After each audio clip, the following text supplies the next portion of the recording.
Unang 3 minuto para kay Luni. Parinig naman ng rap mo, sakol naman dyan. Ang ganda naman ng cap mo, ato na lang yan. Ang yabang mo naman, wala ka bang kanta na bago? Bakit wala kang battle? Takot ka bang matalo? Ha? Paulit-ulit ang tanong ng mga tao. Idol, pwede pa picture? Di ba si Tip CD ka? Di ba na-discover mo yung flip top nung nasa DVD na? Di ba pag nagrarap ka, kailangan pang i-interpret? Di ba ikaw ang pinakamagaling sa bataan kasi ikaw lang ang may internet? Ito na ba yung kalaban namin Tip CD? Na may mabahong katabi? Yung kasama mo kasi sobrang kabado na tae, kaya wala akong pake kung mas matapang ka pa sa barako na kape. Oo, yung ngipi mo sa harap pare, masyadong malaki. Kaya hindi ko maintindihan yung nirarap mo, nagtatagalog ka pa pre? Ang baho mo mag-rap, lalong-lalo ka na pwe! Kaya ko kayo kahit wala akong kakampi. O kahit si Abra lang ang mag-rap, talagang panalo na kami. Love trip yung buhok mo. Parang piluka. Siguro marami kang chicks, kasi parang tibuka. Hindi mo mahulaan yung rhymes ko kahit ikaw si Madam Auring. Ginising mo lang ang higante parang alarm clock ni Yao Ming. 100 hit. Todo yung hit, todo yung damage. Sa lakas ng backtool mo tol, abot yung body odor sa backstage. Sa libro ng buhay mo tol, ako ang author ng last page.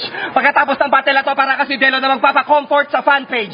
At home kami, walang silbi ang home court advantage. Tagapukin! Ignorante, mga bangga, bumangka, giba-giba, pati kumpiyansa mo pag uwi mo, giba-giba. Pag yung dentista may nakadiscover sa'yo, tiba-tiba. Nung una nakapunta ng Maynila to, kahiya-hiya. Yung ticket ng MRT, pinapasok niya sa labasan, sabi niya, sira. Tanga ka ba? Ha? Tanga ka ba? Alam ko na problema mo, pare. Masyado kang dominante. Dominante nga mo, grabe! Yung kasama mo, dumidede pa ng gatas. Ikaw, halatang peke lang yung angas. Oo, mga feeling magaling parang pasyente na tumakas. Kasi sa tandem na to, sino mag-judge na mag-vote tanga? Kapal ng mukha mo, nagpo-promote ka pa? Nagsama ka pa ng puta pete chong, nagjo-joke ka ba? Ano to, taga-yo-yo mo pag magjo-joke ka na? Pasalamat kayo, binigyan namin kayo ng head start.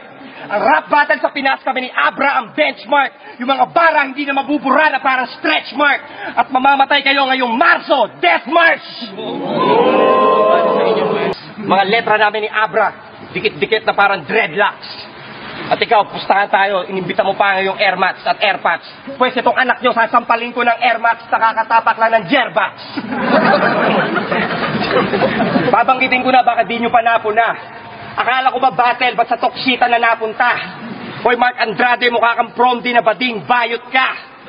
Akapela na nga, offbeat ka pa ring hayop ka. You in-improve Delo, dapat pangalan mo, Redtex.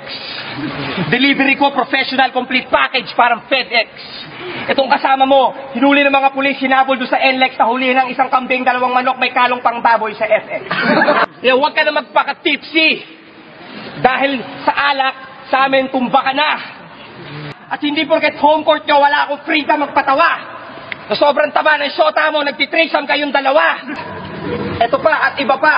Ikaw na, Abra, tumapos dahil ito mukhang malansa. Tingnan mo, nanginginig yung labi. Sige, ikaw na, bumawi. Berebat ko lahat ng sinabi mo. Hindi ako mukhang pera, pare. Kailangan ko yon, ang corny mo. Kung sinasabi mo hindi ka mukhang pera, ang tawag sa'yo, hipokrito. Napapansin ko lang kasi kapag ako na nakaka-enkwentro, laging pinepersonal, laging ginagawa ng kwento. Oo, ako'y general. Yung rango mo, wala pang sarhento. Pag nag-rap ka, wala ka sa metro. Kaya mo lang mag-rap kapag babagal ang tiyempo. Wala kang talento, matapang ka pero nagpapakahenyo. Napakatanga neto, abakada ang tawag niya sa alpabeto. Pwes walang takas sa akin ng mga putapeteng na corner. Papatayin ko kayo, massacre in alphabetical order. Abutin nyo sa amin ay pagkatalo. Babuyin namin buong pagkatao. Kakantutin namin yung shota mo kung meron man. Dadali namin sa mumurahin na restaurant. Ewan ko ba kung bakit to nasali dito. Gagaguhin namin kayo gamit ang talino. Hahatiin namin ni Abra ang alpabeto. Ipapakita namin ang tunay na talento. Lalamunin namin kayo ng buong buo. Makikita nyo talaga kung sino totoo. Yung multis nyo, pilit pare. Pilit na pilit yung multis nyo, yung mga kanta nyo, nakakainis na remix para sa maninipis na isip. Rest in peace, sumanda na kayo sa pangdidis ng critics. Para i-judge tong battle na to, hindi na kailangan ng expertise sa physics. Dapat hinanda nyo malupit na palusot, imbis na lyrics. Dahil hindi nyo pinakinggan ng mga una kong babala ngayon, uulan ng sangkatutak na kataga mula sa utak ko mataba. Pag sinali nyo kami ni Abra sa Pinoy Henyo, ubus ang pera ng Itbulaga. Kasi lolo ko si Einstein, pinsan ko si Dexter. Nanay ko si Miriam, tatay ko si Webster. Kaya ko makipag-squatteran kay Delo at Saito, oo, basta malakihan yung budget. Kaya ko makipagtagisan ng talino kay Balakid at makipag-angasan kay Target. Kaya ko makipagmamaan kay Batas. Lahat magmumukhang tanga, kaya ko mag-rap ng English. Protege, magsulat-sulat ka na. At ikaw, tingnan mo yung ngipin mo, mukhang burat, mali. Yung nguso mo pala, tangin mo, wag ka na mag-rap. At ito na ang huling bagsak. Hindi ako takot kung meron diyang may dalang baril o panaksak dahil pumunta lang kami dito para makapagpasaya ng mga tao at ikaw mukha ka pa rin sapsap. Time!